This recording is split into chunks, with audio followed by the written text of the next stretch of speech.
नमस्कार, मैं डॉक्टर करुण अग्रवाल हूँ। मैं प्लास्टिक सर्जन हूँ नेशनल हार्ट इंस्टीट्यूट में। आज हम एक बहुत सिंपल सी चीज़ के बारे में बात करेंगे जो हम क्लेफ्ट लिप पैलेट का जब ऑपरेशन करते हैं तो बच्चों में यूज़ करते हैं।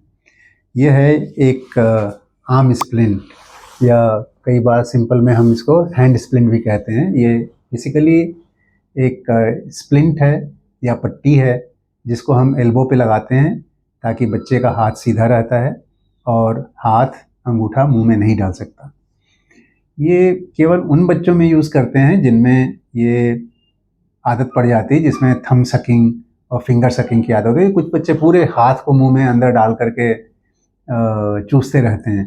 तो ऐसे में जब क्लेफ्ट पैलेट या क्लेफ्ट लिप का ऑपरेशन करते हैं तो हो सकता है कि बच्चा जो है अपने आप को थोड़ा जो ऑपरेशन साइट है उसमें कुछ चोट लगा दे, इसलिए हम ये स्प्लिंट लगाते हैं। ये बेसिकली एक ऐसा स्प्लिंट है जो कपड़े से बनता है। उसके अंदर हम लकड़ी के पट्टे डाल देते हैं ताकि एल्बो जो है सीधा रहता है और मुंह में हाथ नहीं जा सकता। इसमें थोड़ी सी परेशानी होती है शुरू शुरू में बच्चों को, क्योंकि आप उनके आदत के विपरीत आप उनको हाथ नहीं डालने दे रहे हैं।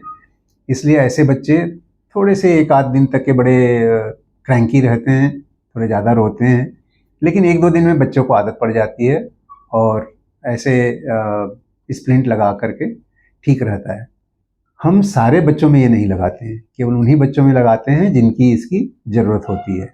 थ्योरेटिकली देखा जाए तो कहते हैं कि इस स्प्लिंट को लगा के कोई फ़ायदा होता नहीं है, इससे कोई बहुत ज़्यादा चोट लगती नहीं है, और यदि थंब सकिंग है या फिंगर सकिंग है तो उससे कोई बहुत ज़्यादा नुकसान नहीं है। लेकिन हमारे एक्सपीरियंस में हमारे को अपने सेटिस्फैक्शन के लिए I want to be safe, इसलिए मैं कोई चोट नहीं चाहता जहाँ पर ऑपरेशन हो, इसलिए हम ये स्प्लिंट लगाते हैं।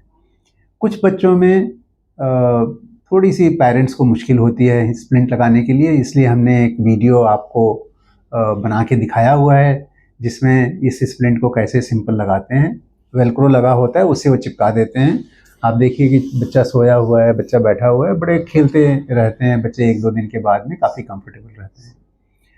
कुछ अल्टरनेटिव तरीके होते हैं, ये तो एक कपड़े का और लकड़ी का पट्टा लगाया हुआ है। बहुत सारे और दूसरे स्प्लिंट हैं जो डिफरेंट लोग यूज़ करते हैं, लेकिन हमें ये बड़ा सिंपल लगता है, बच्चे भी कंफर्टेबल रहते हैं और इससे चोट नहीं लगती, इसलिए हम ये यूज़ करते हैं। लेकिन कोई भी आप एल्बो स्प्लिंट यूज़ कर सकते हैं।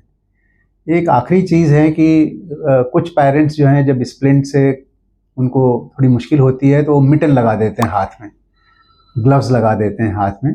लेकिन हमने ये देखा हुआ है बच्चे जो हैं वो ग्लव्स के साथ में भी उंगली को मुंह में डाल देते हैं, ग्लव्स के साथ में अंगूठे को भी अंदर डाल देते हैं, तो बहुत ज़्यादा फ़ायदा नहीं है। इसलिए मिटन का बहुत ज़्यादा एडवांटेज नहीं है, हमें स्प्लिंट ही लगाना चाहिए।